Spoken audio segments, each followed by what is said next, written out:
ما في أي مراقبين، ما في أي كاميرات، وحتى العمالة ما تنظر للزبون.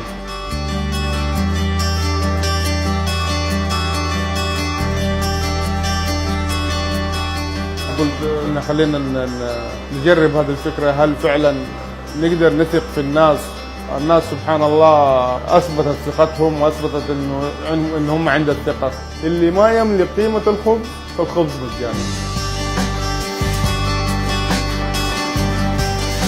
إحنا الآن تقريبا سنة ونص، حتى في الميزانية حقت هذه السنة الحمد لله تحسنت عن السنة اللي قبلها تقريبا 50%، أفضل من السنة اللي قبلها.